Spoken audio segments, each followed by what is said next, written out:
nous avançons maintenant. Matthieu chapitre 24. Que le Seigneur vous bénisse. Matthieu chapitre 24. Donc il faut qu'on fasse attention lorsque Dieu parle. L'une des choses que vous allez entendre dans l'enseignement où j'insiste chaque fois, l'une des choses que j'insiste chaque fois, sur lesquelles j'insiste, c'est comprendre le langage de Dieu. C'est très important. Si on ne comprend pas le langage de Dieu, on va aller dans les livres qu'on a dans les livres. Vous dites, voici un messager, c'est un ange qui lui a parlé, c'est un ange qui lui a parlé. Oui, c'est écrit ange. Mais vous dites, l'apôtre Paul a dit que vous m'avez reçu comme un ange de Dieu. Vous avez reçu ça dans votre Bible? Que vous m'avez reçu comme un ange de Dieu. Ça veut dire qu'ils l'ont accueilli comme un vrai messager de Dieu. Pas que l'apôtre Paul fût un ange. C'est ça, n'est-ce pas? Et la Bible déclare que ce ne sont pas à des anges qui viennent au secours, mais ce sont à des enfants d'Abraham. D'accord? Dieu ne vient pas au secours aux anges. Parce que les anges n'ont pas de problème. C'est nous ici qui avons le problème. Donc, nous nous trouvons au temps de la fin. Donc, Matthieu chapitre 24, lisons le verset 8. Vous allez lire la Bible, c'est là. Quelqu'un peut lire Matthieu chapitre 24, tout cela ne sera que le commencement de douleur. Tout cela ne sera que le commencement de douleur. Précédemment, il dit qu'une nation se lèvera comme une nation. Il y aura une famine en divers domaines. Gardez-vous d'être troublés. Il dit tout cela, écoutez bien maintenant, je vais lire doucement. Tout cela, tout ceci, tout ce qu'il a cité en haut, ne sera que le commencement des douleurs. Regardez verset 9. Alors vous voyez cela, frère, entre le verset 8 et le verset 9, l'enlèvement a eu lieu. Les gens sont restés. Je vais aller doucement là maintenant, doucement. Vous avez dit que faites attention. Vous vous souvenez des fondations qu'on a mises ici la dernière fois? Seigneur, quand est-ce que ces choses vont se passer? La fin du monde, c'est quand? Ton avènement, c'est quand? Quand est-ce qu'on va savoir que le temple sera détruit? Prenez garde qu'on ne vous séduise pas. Car plusieurs viendront sous mon nom en disant que je suis le Christ et ils en séduiront plusieurs. Voici donc les signes. Une nation se lèvera contre une nation. Il y a des familles en divers lieux. Gardez-vous d'être troublés. Ce ne sera que le commencement des douleurs. On va arriver là-bas, mes chers amis. Ce sera le commencement des douleurs. Alors on mettra la main sur vous. On vous livrera au tourment. Et vous serez haïs de tous à cause de moi. Bien aimé, il y a eu un enlèvement entre le verset 8 et le verset 9 de Matthieu 24. Vous savez, dans l'Ancien Testament, comme on a vu les types de l'enlèvement dans les dernières fois, n'est-ce pas? J'ai dit, vous êtes avec moi? On a vu les types de l'enlèvement la dernière fois dans l'Ancien Testament. Je veux qu'on examine un type particulier. Un type particulier pour que vous saisissiez. Parce que c'est lié à ce qu'on veut voir, ce qui est devant nous là maintenant. Merci Père. Ok. J'ai dit entre Matthieu 24, verset 8 et verset 9, il y a eu un merci Père. Entre le verset 8 et le verset 9, il y a eu un enlèvement. On mettra la main sur vous. On mettra la main sur vous. Maintenant, suivez attentivement maintenant. Le Seigneur Jésus a dit à Matthieu chapitre 16, le verset 17 à 18, il a dit qu'il bâtira son église et les portes de ce jour de monde ne prévaudront point contre elle. Commencez à suivre donc ceci attentivement. Le Seigneur Jésus a dit qu'il va bâtir son église et les portes de ce jour de monde ne prévaudront point contre elle. 2 Thessaloniciens dit que vous savez ce qu'il aurait été afin qu'il ne paraisse qu'en son temps. Après on dit qu'il fera la guerre aux saints, il lui fit donner de faire la guerre aux saints et de les vaincre. Je bâtirai mon église, les portes de ce jour du monde ne prévaudront point. Il lui fit donner de faire la guerre aux saints et de les vaincre. Frère, vous parlez de quoi là, de ces choses-ci? Vous comprenez l'un et l'autre? Jésus-Christ dit, son église ne sera jamais vaincue, jamais. Je bâtirai mon église et les portes du séjour des mondes ne prévaudront point contre elle. Il lui fit donner de faire la guerre aux saints et de les vaincre. Dernier chapitre 12, les saints furent livrés entre ses mains. Un temps, des temps et la moitié d'un temps. Vous y êtes? Alors, c'est pour ça qu'il faut faire attention. Alors, de qui est-ce qu'on en allait parler? Si ces jours n'étaient abrégés, personne ne serait sauvé. Mais à cause des élus, elle sera sauvée. On parle de qui là, mes chers amis? Là, on va lire la Bible. Oui, c'est ces choses-ci. Je rends grâce à mon Dieu du fait qu'on ait mis cette fondation la dernière fois. C'est très important. Il dit bien très important. De toute façon, c'est enregistré, d'accord? Donc, tu as la privilège d'avoir, donc tu as ça dans ta clé. Donc tout est là avec les enseignements que vous n'avez pas eu. Tout est là. Maintenant, bien aimé, faites attention, particulièrement lorsque je vais parler de l'enlèvement, parce que l'enlèvement c'était un mystère. C'était un mystère. Et dans la Bible, chaque endroit, je vous avais dit la dernière fois, chaque endroit où vous allez voir l'enlèvement, ça ne se passe pas comme subit. Donc tu peux lire des passages dans la Bible, l'enlèvement a eu lieu, vous tu ne sais même pas que ça a eu lieu. Dans l'Ancien Testament, il n'y a nulle part un endroit où on parle de l'enlèvement. Il n'y a nulle part. Mais Dieu a présenté cela en image pour qu'on puisse voir ce qui va arriver. Maintenant, dans le Nouveau Testament, vous savez qu'il y a 3 enlèvements dans le Nouveau Testament. Si vous bougez la tête comme ça, je vous pose la question. Si vous faites comme ça, je vous pose la question. Vous y êtes? On peut aller. Combien d'enlèvements il y a dans le Nouveau Testament? Vous avez dit qu'il y a 3. Tu as dit qu'il y a 3. Tu peux les citer? Ok, bah, pendant ce temps, méditer, c'est ce qui est dit. Il y en a 3, d'accord? S'il y a 3, ça doit être ainsi. Donc, si ta chaîne, tu peux t'asseoir comme ça. Et que je te bénisse. Juste son téléphone allumé, il faut le teindre. Donc, bien, on va vraiment déguster la parole maintenant. Il faut que les choses soient mises en ordre, d'accord? C'est pour ça que, frère, je vous dis que ça ne doit pas finir. Je vais vous donner à la fin, même si j'oublie, permettez pas que je vous donne ça. Je vais vous donner la liste dans la Bible partout où on parle des élus, parce que c'est très important. La liste où on parle des trompettes, la liste où on parle des jours du Seigneur, le jour de Dieu et les jours de l'Éternel. Il faut que vous ayez, et puis vous allez catégoriser. Avant qu'on rencontre la prochaine, ce sera encore la prochaine fois, pour que vous ayez le temps de lire, pour voir de quoi il est question. D'accord, je vais le donner tout à l'heure là. Vous me rappelez, je vais vous donner tout, afin que ça ne soit pas un petit d'achèvement. Parce que vous allez voir que Paul va dire l'avènement du Seigneur. Après on parle du jour de Christ, le jour du Dieu. Après on parle du jour de l'Éternel. Selon les indications par rapport à ce nom, ça parle des choses et des événements différents. D'accord, mes bien-aimés. Donc Matthieu 24, verset 8 et 9, gardez c'est ça à l'esprit. J'ai bien dit que l'enlèvement a eu lieu entre Matthieu 28, chapitre verset 8 et verset 9. L'enlèvement a eu lieu. Maintenant, voici Jésus qui se tient ici, il dit que je bâtirai mon église. Nous parlons de l'enlèvement. Souvenez-vous de tout ce qu'on a pu faire la dernière fois. On a mis des fondations qui devaient nous meubler aujourd'hui. Alors maintenant, il faut qu'on fasse attention maintenant comment on avance dans la Bible. Vous vous souvenez comme on avait lu la dernière fois Luc chapitre 12. Pour ceux qui avaient été là, Luc chapitre 12, verset 34 et 36 là, où on a lu clairement Jésus-Christ a dit et vous soyez semblables, tout le monde essaie de tomber dans le panneau. Et vous soyez semblables à des serviteurs qui attendent que leur maître revienne des noces. Chaque personne a dit que non. Il parle comme ça aux élus. Il parle comme ça aux élus. Et quand on a vu, vous avez vu que c'est autre chose. Pas vrai? Alors, quand vous lisez la Bible, quand on commence à parler de ces choses-là, faites attention. D'accord, mes bien-aimés? Et Jésus a donné le point central, l'indication claire que lorsque les figuiers et les feuilles de figuier, les branches de figuier, elles sont tendres, vous commencez à voir que l'été est proche. Jésus, par cette parole-là, montre clairement que le point central par rapport à sa venue, ce sera Israël. Ça sera Israël. Donc, vous voyez, on ne peut pas avancer sans toucher Israël, sans toucher ces choses, parce que lorsque, à un moment donné, là, vous devez m'arrêter pour parler de l'Iran et de la Russie. Je suis obligé, parce que sans ça, on ne peut pas continuer. Je suis, à un moment donné, obligé de m'arrêter pour parler de l'Iran. Quand je vais parler de l'Iran, vous allez voir tout cela dans la Bible, parce que vous montez, vous descendez, l'Iran va faire surface avec les Juifs. C'est ce qui est écrit dans la Bible. D'accord, bien aimé? Donc, dans Daniel, dans le livre de Daniel maintenant, je vous avais demandé de lire Daniel. Je vous ai demandé de lire Apocalypse. Donc je vais seulement les citer, mais pour Apocalypse, on va aller lire. D'accord? Vous permettez qu'on lise? Prenons le chapitre 13 d'Apocalypse. Apocalypse chapitre 13.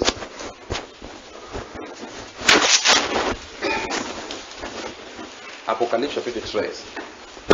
Souvenez-vous la dernière fois, quand nous avons lu Daniel, nous avons identifié une des bêtes là, il y avait une bête qui avait 10 cornes. Et parmi les 10 cornes, il y avait une corne qui était montée.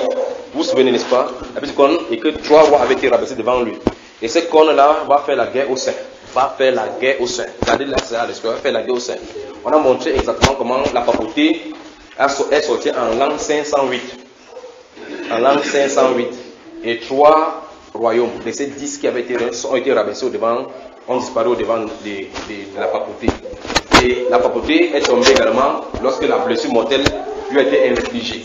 Mais les prophéties bibliques disent clairement que l'Église catholique va persécuter les saints. C'est clair dans la Bible. Va persécuter. Tous ceux qui ne vont pas se plier dans le conseil œcuménique, ils vont les tuer. Donc, Apocalypse chapitre 13, lisons le verset 1. Puis je vis monter de la mer une bête qui avait 10 cornes et 7 têtes, Et sur ses cornes dit diadème, et sur ses cornes dit diadème, et sur ses têtes des noms de blasphème. La bête que je vis était semblable à un léopard, ses pieds étaient comme ceux d'un ours, et sa gueule comme une gueule de lion. Le dragon lui donna sa puissance, et son trône, et une grande autorité. Stoppons d'abord là-bas. Vous commencez à comprendre que les différentes bêtes et les différents royaumes qui ont eu lieu vont être investis dans ces choses-ci. C'est-à-dire que les caractéristiques, il y a une partie. Voilà pourquoi vous allez voir Petit maximum dans ce royaume-ci. Parce que ça sort de l'Orient de Nebuchadnezzar, les fils de Bethsaida, les descendants, les prêtres de là-bas, vont se retrouver à l'intérieur, ça ne disparaît pas. Est-ce que vous me saisissez? Il y aura toujours quelque chose de l'autre royaume qui va être infiltré dans l'autre royaume. Et ainsi de suite, et le royaume de la fin va avoir les caractéristiques de tous les autres royaumes qui ont eu lieu. C'est métamorphosé. C'est un léopard. Souvenez-vous des bêtes qu'on a vu dans le livre des Daniel, les 4 bêtes. Différents léopards, loups et autres. C'est juste comme un léopard, il est rapide. Il a les pieds comme, vous voyez ça n'est-ce pas, comme des loups. La tête comme un lion. Donc les caractéristiques des différents royaumes. Avancez frère. Et je vis l'une de ses têtes comme blessée à mort, mais sa blessure mortelle fut guérie. Vous avez entendu ça? Sa blessure mortelle fut guérie. Allons-y. Et toute la terre était dans l'admiration derrière la bête. Oui. Ils adoraient le dragon parce qu'il avait donné l'autorité à la bête. Oui. Ils adoraient la bête en disant, qui est semblable à la bête et qui peut combattre contre elle? Et il lui fut donné une bouche qui proférait des paroles arrogantes et des blasphèmes. Et il lui fut donné le pouvoir d'agir pendant 42 mois. Soulignez ça. Il lui fut donné le pouvoir d'agir pendant 42 mois. On va travailler là-dessus maintenant, parce que ça nous intéresse. Il lui fut donné le pouvoir d'agir pendant 42 mois. Oui. Et elle ouvrit sa bouche pour proférer des blasphèmes contre Dieu, pour blasphémer son nom et son tabernacle, et ceux qui habitent dans le ciel, Oui. Et il lui fut donné de faire la guerre aux saints et de les vaincre. Stoppons d'abord là-bas, il a commencé à avancer. Remarquez très bien, lorsque ces personnages se manifestent, on dit quoi? La bouche blasphème non seulement Dieu, mais les habitants du ciel. Frère, qui sont ceux qui habitent au ciel?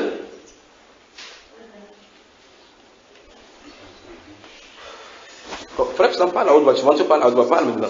Que ce sont les anges. C'est qui, frère? Amen. On dit qu'il va donner le blasphème à ceux qui habitent au ciel.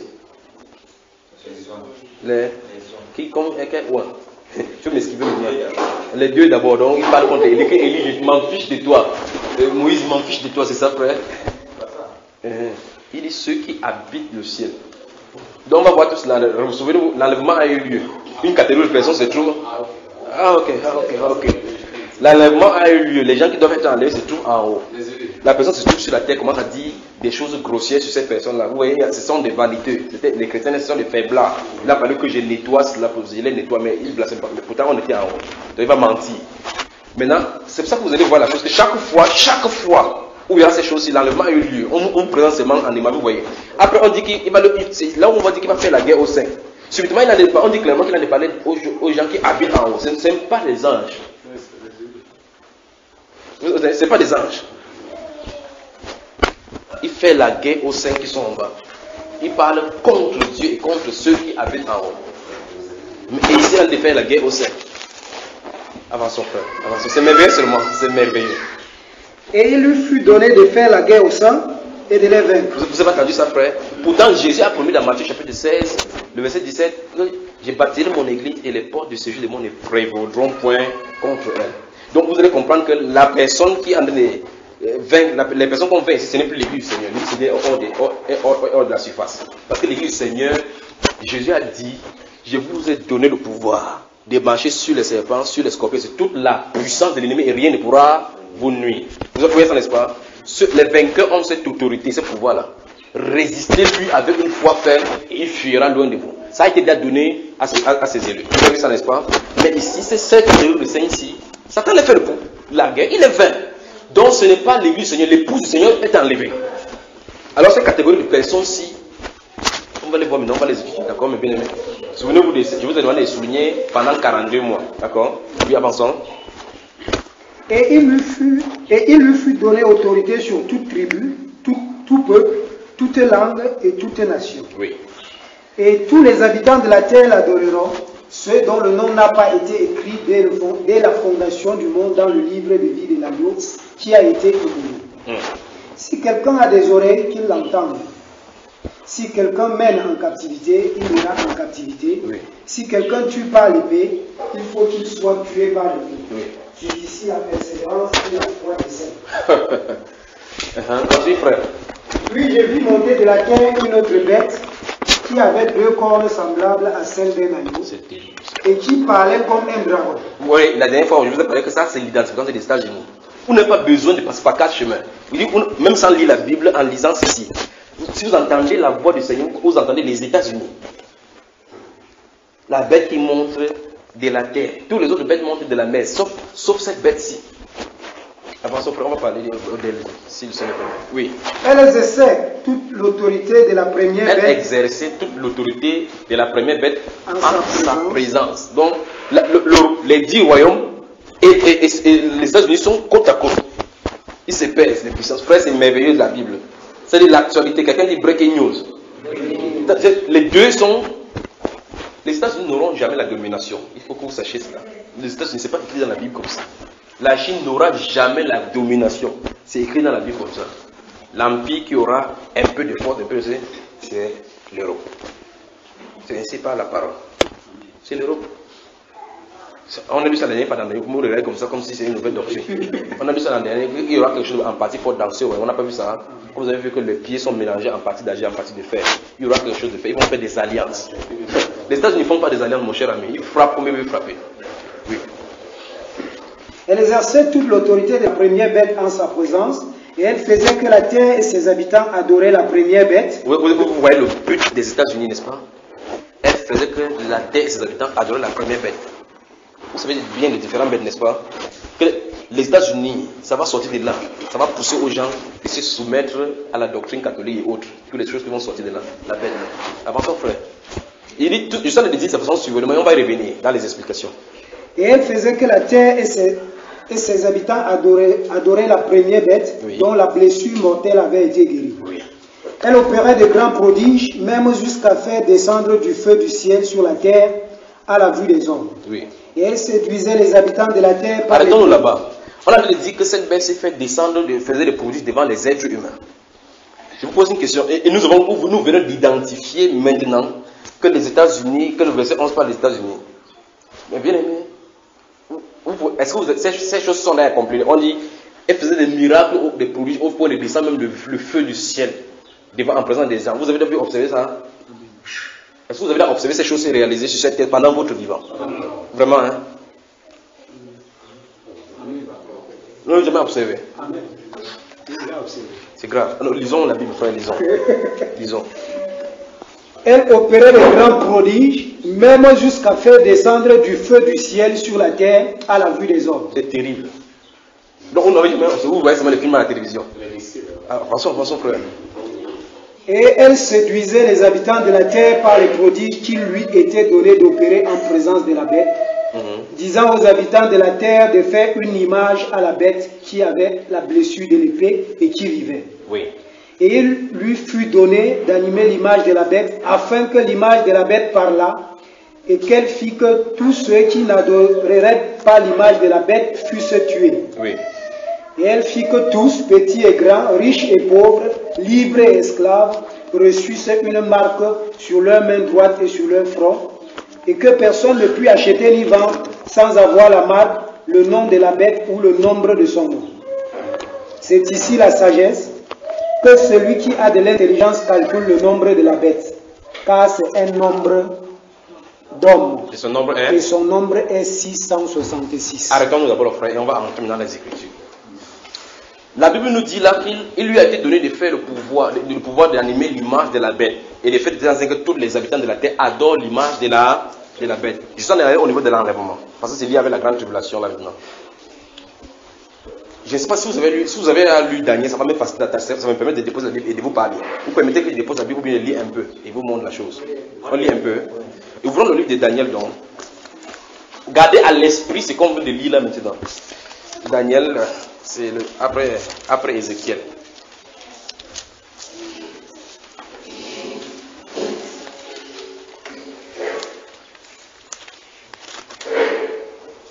Daniel le chapitre 3. Oh frère, gardez, il dit bien gardez dans votre cœur là maintenant que nous avons lu Apocalypse chapitre 13, d'accord, ce qui a été dit maintenant. On va lire Daniel chapitre 3. Je vous ai dit avant qu'on arrive, pour que chaque fois je vous guide pour que vous sachiez là où on est allé. J'ai dit dès le départ que l'enlèvement n'est pas écrit dans la Bible, dans l'Ancien Testament. Il n'y a pas de trace de l'enlèvement. En fait, le mot avènement, ça apparaît une seule fois dans l'Ancien Testament, dans le livre d'Isaïe. Une seule fois. Est-ce que c'est bien aimé? Ok, maintenant, regardez. Et en plus de cela, ça ne parle même pas de l'avènement de Jésus-Christ ou de l'avènement de cette terre-ci. Mais les types, parce que Dieu a montré les choses dans la Bible par type. Quand il parle par type, vous comprenez, n'est-ce pas? C'est-à-dire par prophétie, comme par exemple, l'autre passe 3 jours dans le ventre du poisson. Il veut par là dire, par cette chose-là, que le Messie qui viendrait passer 3 jours dans le ventre de la terre. C'est ce qu'il veut dire. Voilà comment il prophétisait. D'accord? Mais vous savez, c'est ça. Regardons le type de l'enlèvement et des grandes tribulations ici, là maintenant, dans le livre de Daniel, chapitre 3. D'accord? Ok, je vais lire. Suivez dans votre Bible pendant que je suis en train de lire. Le roi de Nebuchadnezzar fut une statue d'or. Vous avez vu? Le roi Nebuchadnezzar, il régnait sur Babylone. À l'instant où vous lisez le premier verset, ça montre que Babylone est censé faire une image par la suite. Il est le premier verset de Daniel chapitre 3. Le roi Nebuchadnezzar fit une statue d'or. Et le roi Nebuchadnezzar, c'est le commandant en chef de l'empire babylonien. Souvenez-vous de ce que je vous avais dit encore une autre fois pour vous montrer les fondations que nous avons mises ici. Il veut dire que quand une pensée sort, on monte, on descend, ça va se réaliser. Et je vous avais montré des tas, n'est-ce pas? Voici Nebuchadnezzar qui a une pensée. Qu'est-ce qui se cache derrière? Nous allons essayer de démystifier ça. Pourquoi est-ce que Nebuchadnezzar fait une statue d'or et quel est son but? Quelle est la conséquence de ceux qui ne vont pas se prosterner? Vous avez la liste là, n'est-ce pas? Mais lisons entre dans le détail. Haute de 60 coudées et large de 6 coudées. Il la dressa dans la vallée de Dora, dans la province de Babylone. Regardez. Le roi Nebuchadnezzar fit convoquer les satrapes, les intendants et les gouverneurs, les grands juges, les trésoriers, les jurisconsuls, les juges et tous les magistrats des provinces, pour qu'ils se rendissent à la dédicace de la statue qu'avait élevée le roi Nebuchadnezzar. Vous avez suivi, chers frères? Donc c'est une convocation solennelle. Toute personne, parce que le royaume était les différentes zones étaient en province, on appelle ça les provinces. Donc ils donnaient les provinces, comme par exemple aux États-Unis, il y a le président des États-Unis, les États sont dirigés par les gouverneurs. Donc il invite à Washington, venez à Washington. Donc tous les chefs sont censés être là, parce que c'est solennel. On y va. Verset 3. Alors les satrapes, les intendants et les gouverneurs, les grands juges, les trésoriers, les jurisconsuls, les juges, enfin tout ce qu'on a nommé là-bas. On y va, nous sommes au verset 3 là. S'assemblaient pour la dédicace de la statue qu'avait élevée le roi de Nebuchadnezzar. Il se plaçait devant la statue qu'avait. Il se plaçait devant la statue. La statue est là. Les gens sont vis-à-vis. Donc, la statue est placée et les gens sont vis-à-vis de la statue. Vous y êtes? Ok, verset 4. Un héros cria à voix forte. Regardez ceci à l'espace. On va parler maintenant des cris à voix forte tout à l'heure. Donc permettez-moi seulement de mettre la punaise là-bas et accrocher ça quelque part ici. Comme ça on va y revenir. Vous allez voir. Merci Père. Un héros cria à voix forte. Frère, je me sens vraiment bien maintenant. Un héros cria à voix forte. Un héros. Ça veut dire que voici la statue qui est déposée. Voici un groupe de personnes. C'est à la dédicace de cette statue-là. Quelqu'un se tient quelque part, on l'appelle héros, qui est censé donner le coup d'envoi. Comme la dernière fois on a parlé de la Bible. C'est lui, à son coup d'envoi, à son signal que quelque chose doit se passer. Ouais, on a notre héros, là, un archange qui va sonner la trompette et Christ va descendre. C'est pour ça que je viens de dire qu'on va parler de ces cris là maintenant, vous allez observer. Chaque fois quand il crie. Regardez, verset 5 dit, au moment où vous entendez, regardez, un héros cria à voix forte. Voici ce comme vous.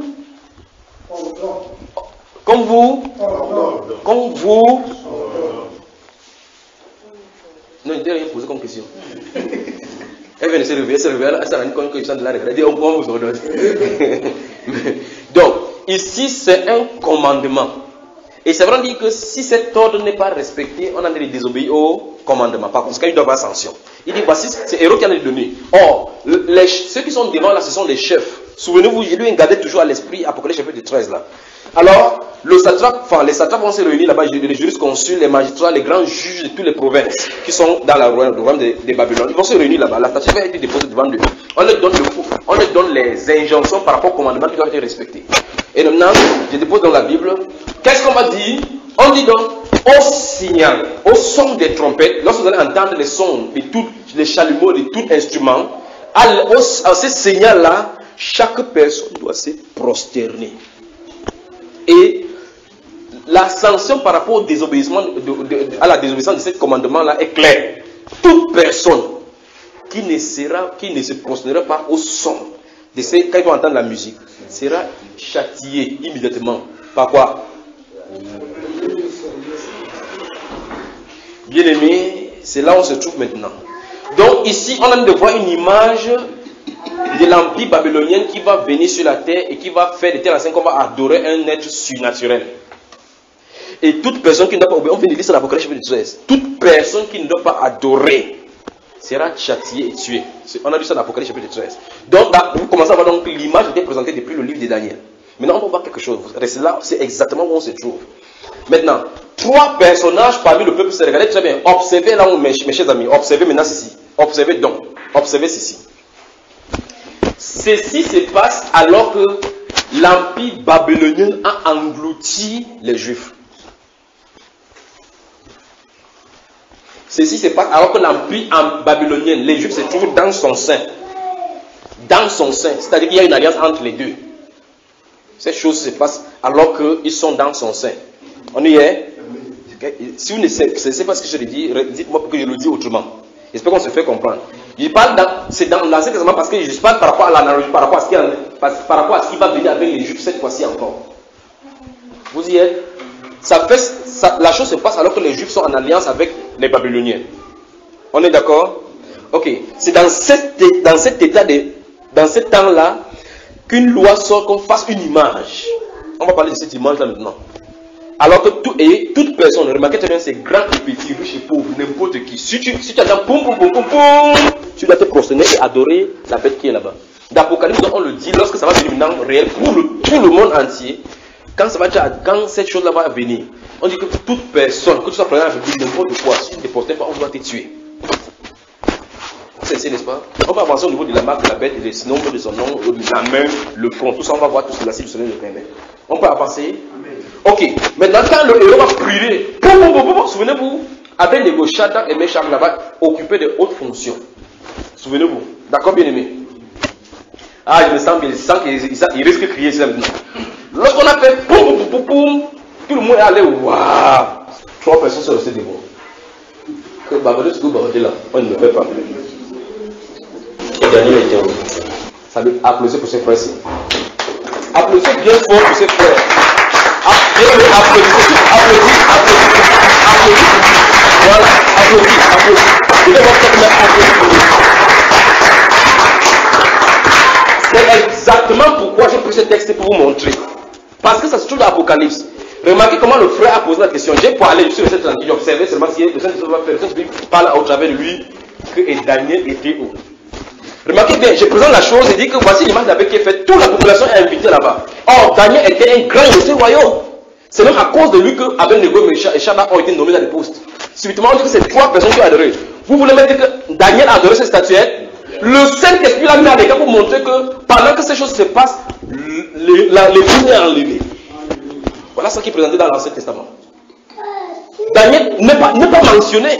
Or, on dit que quand même le rapport va venir devant le roi, on va dire que voici les Juifs qui sont dans ton royaume et que tu as fait prospérer. Ils ne prennent à aucun compte de tes dieux, ils ne sont pas tes dieux. Donc on dit quoi? Présentez-les devant moi. Donc les gens qui seront sur la terre, qui ne vont pas obéir, on va les présenter face à face avant l'Antéchrist. Il dit présentez-les devant moi pour qu'ils voient. Il dit mais est-ce que vous ne voyez pas mes lois? Mon gars, la main est mieux maintenant, il sait maintenant que tout est vrai. Mieux tu ne me tues pas. Alléluia. Alors, vous montez frère, vous descendez. Depuis l'Ancien Testament, tous les types que vous voyez très bien que l'épouse ne passe pas par la grande tribulation.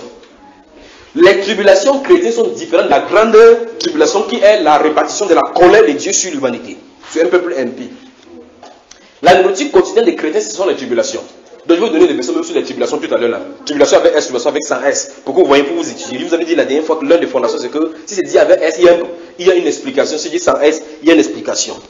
Vous me savez bien aimé? Donc tout à l'heure, même si on arrête, à quelle heure, dites-moi qui vous donne ces différents passages. Alors maintenant, voici tout le rassemblement. Tous les gens doivent curieusement frère. Après le chapitre 3, le chapitre 4, Daniel continue à parler. Chapitre 5, il parle. Chapitre 6, ceux ne vous connaissent pas mourir. Oh frère, ne vous connaissez pas mourir. Son fils Belshazzar va venir. Après, Darius va venir. Après, celui va venir, il va continuer. Au moins 5 rois vont passer là-bas. Daniel va voir. Pourquoi dans le chapitre 3, on ne dit nulle part que Daniel a adoré? Parce qu'on dit que ce n'est que 3 personnes qui ont adoré le Saint-Esprit, qui n'ont pas adoré. Pardon, voilà. Oh, ça montre vraiment qu'on ne dormait pas là maintenant.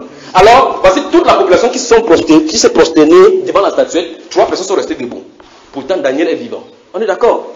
Pourquoi le Saint-Esprit ne l'a pas présenté? Tout simplement parce que c'était un type de l'église qui est mise à part avant que l'adoration de la bête ne puisse émerger. Vous voyez là, bien aimé? Voilà pourquoi dans cet Apocalypse chapitre 5, remarquez très bien, le voici, c'est Nebuchadnezzar, ce type de l'Antichrist qui allait venir, qui va faire la guerre à ces saints-là. Il va les opprimer, mais pourtant, une catégorie a été déjà mise à sa part. Est-ce que vous saisissez? La dernière fois, j'ai touché le cas de Lot. Jésus a dit dans Matthieu chapitre... Rappelez-moi pourquoi il parle des générations. Parce qu'il y a un verset dans le livre de Matthieu chapitre 24, verset 35, que cette génération ne passera point que ces choses soient arrivées. Il faut que j'explique ça tout à l'heure. Maintenant, voici dans Luc chapitre 17 que Jésus a dit que, souvenez-vous de Lot. Il dit que ce qui s'est passé du temps de Lot se passera à l'avènement du Fils de l'homme. Ce qui s'est passé du temps de Noé se passera de même à l'avènement du Fils de l'homme. Car les gens mangeaient, buvaient, se mariaient leur fille, et subitement, quand Lot est sorti de Sodome, un feu est descendu. Les gens se mangeaient, vous voyez ça, n'est-ce pas? Le jour que Noé est entré dans l'arche, qu'est-ce qui est arrivé? La pluie est tombée. Alors quand le prédicateur dit ça, vous avez vu, l'église va passer par la grande tribulation. Et la dernière fois, nous avons vu qu'avant que Noé ne passe par la grande tribulation, Enoch a été enlevé. Enoch a été enlevé. Donc Enoch, c'est celui qui est le type de l'église. Et on a vu effectivement que Enoch, là, qui a été enlevé, est le 7e depuis Adam. Donc depuis Adam, le 7e, vous prenez les 7 églises. 1, 2, 3, 4, 5, 6, 7. Donc c'est une 7e église qui a l'enlèvement. Et l'enlèvement va avoir lieu, puis les autres vont passer par la grande tribulation. Il y a toujours deux là. L'église épouse et l'église simple. On a vu dans le cas de Lot, qu'avant que le feu ne descende à Sodome, quelqu'un se tenait côte à côte avec Abraham, en train de parler. Celui-ci n'a pas passé par la tribulation. Et autre chose qu'on a vu, c'est que, frère, c'est encore merveilleux. Observez comment tous les types collent. On a vu que Abraham et Lot étaient liés. On a vu que Noé et Enoch étaient liés. Les deux qui passent par la tribulation et celui qui est enlevé est lié. Observez Daniel maintenant. Daniel et Abed-Nego sont liés. L'église qui est enlevée et l'église qui est sur la terre sont liées. Vous ne pouvez pas faire autrement. Tous les types dans l'Ancien Testament sont présentés pour qu'ils ne passent pas par la grande tribulation. L'église du Seigneur Jésus-Christ qui est l'épouse ne passera jamais dans la grande tribulation. Or maintenant, dans cette apocalypse, on dit qu'il lui fut donné de faire la guerre aux saints, le pouvoir d'opprimer le saint. Remarquez jusqu'à quel point ne connaissez ça. Dans cette apocalypse, Daniel chapitre 3, on va prendre Abed-Nego, on va les lier avec le caleçon, les jeter dans la fournaise de feu. Donc ils vont passer par la tribulation. Remarquez très bien, Dieu n'a pas frappé d'aveuglement là-bas. Non, il n'a pas arrêté qu'on l'aide. Il a laissé s'ils passent par le feu. C'est à l'intérieur du feu qu'il les a trouvés. Frère, c'est merveilleux. On dit clairement qu'il y avait un autre quatrième là-bas, un fiston. Jésus-Christ s'est tourné dans le feu avec eux.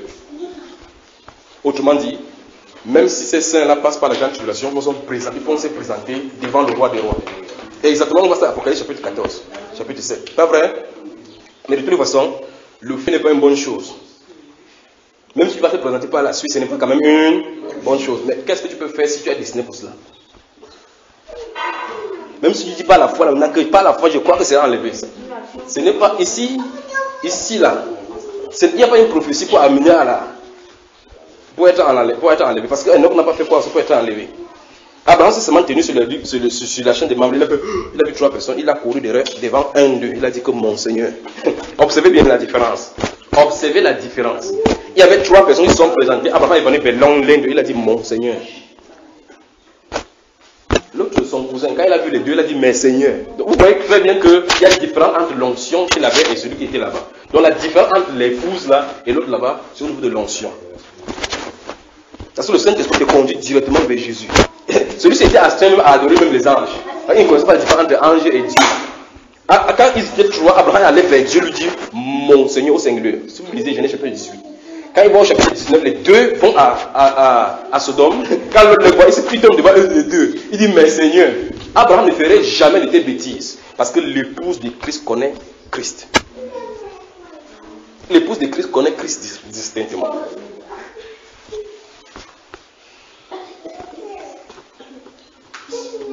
On peut avancer, bien aimé. Ok, maintenant. Donc, dans cet Apocalypse chapitre 13, verset 11 et suivant, on a donné montrer que sur la terre, le type de l'image des persécutions qui devait venir va se réaliser. Et tous les habitants de la terre, quand tu adores, vous voyez, quel est le mal à cela? Si on est à cette période, quel est le mal à ce que quelqu'un fasse comme ça? Même s'il fait comme ça là, observez bien, observez ceci. Observez là, mes chers amis, observez. Pour que vous compreniez ce que je suis en train de dire. Si Abednego, Shadrach, mettait les genoux par terre, il s'est levé, demandait pardon, ce sera terminé pour eux. Prenez la marque.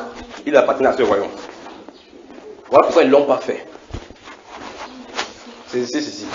Deuxième chose, comprenez qu'il y avait plusieurs juifs, mais ils étaient les seuls, pour montrer que même le nombre de la grande tribulation est petit. Même le nombre qui va passer au travers de la grande tribulation est aussi petit. Ah, mais prenez 3 personnes comparativement avec toute la population qui était là-bas. C'est pas moi qui suis en train de dire. C'est pas moi. Prenez les gens qui sont passés dans les eaux relativement aux familles juives qui étaient là-bas. Combien ils sont passés? Je suis allé prophétiser que là, il se passait là-bas comme il y a perdition. Beaucoup ils vont là-bas. Vous saisissez bien aimé? Donc même parler de la tribulation, ça veut dire que, ça veut dire ceci. Quand vous voyez dans Apocalypse chapitre 17, on dit que j'ai vu devant le trône un nombre de peuples que les gens voient qu'on est toute langue. Ça suppose que ce qui est un enfer en proportion est plus grand que ce qui est là-bas. Hein? Oui, c'est ça, frère. Si je sais que beaucoup vont aller de ce côté-ci, et les gens qui trouvent la voie, ce sera en petit nombre. Tandis que devant Dieu là, comme vous lisez à Bible, on dit qu'il y avait plus de tous les langues qui étaient sur la terre, tel qu'on ne peut pas compter. Si on ne peut pas compter l'autre aussi, alors ce qui se trouve en enfer, c'est grave. Donc le bruit qu'il y aura en enfer, ce sera terrible. Parce que si tu criais chaque jour et nuit que tu es saint, toi, tu es le saint véritable. Pas vrai? Alors en enfer, alors c'est grave. C'est bien, mes frères. Donc regardez bien les types. Si donc ces 3 garçons se plaçaient à genoux et adoraient, c'était fini pour eux. C'était fini. Parce que ici, c'était la dernière chance. Maintenant, tu dis que, Jésus, après tu tournes, Seigneur, pardon, mais pardon, parce que la grâce est encore disponible. Vous saisissez, n'est-ce pas, bien aimé? Vous saisissez? Ok. Donc, Daniel a été mis de côté exprès pour montrer un type. C'est pour ça que, frère, vous allez dans la Bible, vous le dites que, je vais chercher, on parle enlèvement, c'est pas comme ça. Dieu présente les choses en image. Dieu présente les choses en image. Si tu lis la Bible, tu étudies, tu comprends Dieu, tu vas commencer à le saisir. Saisir ses façons de parler. Il te présente un type, une personne se passe là, la personne fait quelque chose, la personne quitte la scène. Il dit, pourquoi Dieu a parlé de cette personne-ci? Tout à l'heure, on va parler d'Esther. Je vous ai dit que ces choses ne sont pas finies. On va parler d'Esther. Vous allez voir le rôle d'Esther. Ce que Esther représente, Aman, c'est que ça représente avec le juif par rapport à la tribulation. Et on va parler de Purim. Vous savez de Purim, n'est-ce pas? La fête, quand ils ont célébré dans le livre d'Esther. Donc, mes bien-aimés frères et sœurs, l'église du Seigneur Jésus-Christ, l'épouse, ne passera pas par la grande tribulation. C'est présenté en image partout dans l'Ancien Testament. Je vous avais dit, si ce n'est pas clair dans la Bible, dans le Nouveau Testament, regardez dans l'Ancien Testament, parce que les types sont clairs, les types sont propres, les types sont... Quand le Saint-Esprit frappe là-dessus, vous voyez clairement. Parce que dans le Nouveau Testament, à chaque endroit, comme je vous ai dit là maintenant, regardez bien. Si vous ne me donnez pas raison, donnez-moi raison. D'accord? Voici donc l'histoire des derniers qui viennent présenter. Vous commencez à observer que c'est l'histoire entre l'adoration d'un peuple saint et un peuple qui se trouve là-bas, qui est perverti, mais qui veut prendre l'adoration aussi du peuple saint. Alors maintenant, il dit bien, si vous ne me donnez pas raison, donnez-moi raison maintenant. Subitement, on ne dit rien tout simplement de Daniel. On a raconté l'histoire entre le peuple saint et la prévoyance se passe là-bas. On ne dit rien. C'est pour ça que je vous ai dit que vous allez voir dans chaque verset, on va parler d'enlèvement, subitement ça s'est passé. Subitement ça s'est passé. C'est à toi de constater que ça s'est passé. C'est à toi de constater que ça s'est passé. Quand la peuple va commencer à parler dans 1 Thessaloniciens chapitre 4, là, verset 14, c'est le ralenti. Je vous ai dit ça ici. À un signal donné, à la voix d'un archange, au son de la dernière trompette, le sonnet de la trompette, le Seigneur descendait de ses les mots en Christ. Le ralenti, comme vous voyez le match là, le ralenti, c'est pas comme ça. Parce que normalement, ça n'a un clin d'œil. Faites un peu un clin d'œil comme ça à quelqu'un. Il dit, faites un clin d'œil à quelqu'un. C'est pas à moi. Moi Donc, on a un clin d'œil, battement de cils. Donc, ça n'atteint pas une seconde. Lorsque l'apôtre Paul est en train de raconter là-bas, ce n'est qu'un ralenti pour donner davantage de lumière à ce qui est en train de se passer. Comment ça va se passer? À un signal donné, au son de la trompette. Quand ça, remarquez, mais le prochain seconde, quand tu fais comme ça, ensuite tu trouves que les gens ont disparu. Monte, tu descends. Le seul fait que tu n'as pas quitté, tu ne quitteras plus. Et à l'instant, quand elle fait pas, c'est parti. Seigneur, prends-moi. De toute façon, prends-moi, on est là depuis là-bas en haut. Parce que prends-moi, ça fait peut-être 4 secondes. Or, on a dit que c'est quelques millièmes de secondes. à un signal donné, à la voix d'un archange, il sonnera la trompette. On va parler de cette trompette-là. Les mots en Christ ressusciteront premièrement. Il a dit de ralentir la chose pour que vous voyez comment ça sort. C'est les procédures tout simplement. C'est-à-dire que normalement, vous n'allez pas voir la distinction entre la résurrection et ceux qui sont sur les... Parce qu'il a dit que nous ne divancerons pas, donc personne n'arrivera avant personne. Personne ne sera qui est le premier. Donc il a dit comment ça se passe. En fait, pourquoi il expliquait cela? Parce que les gens vont poser la question en même temps. Si c'est comme ça que la résurrection va se passer, comment ceux qui sont en train de dormir et ceux qui sont vivants, c'est pour ça qu'il voulait expliquer ces mystères. Qu'ils sortent premièrement, c'est terminé. Donc brûler ce corps, c'est tuer, couper la tête, aller enterrer, avoir ensemble le pied, n'importe quoi, de toute façon il veut revenir. L'enlèvement. Donc c'est l'ultime chose qu'on va attendre maintenant. Aux alentours de l'enlèvement, j'arrive, aux alentours de l'enlèvement, les lampions doivent se braquer sur Israël et sur l'Iran.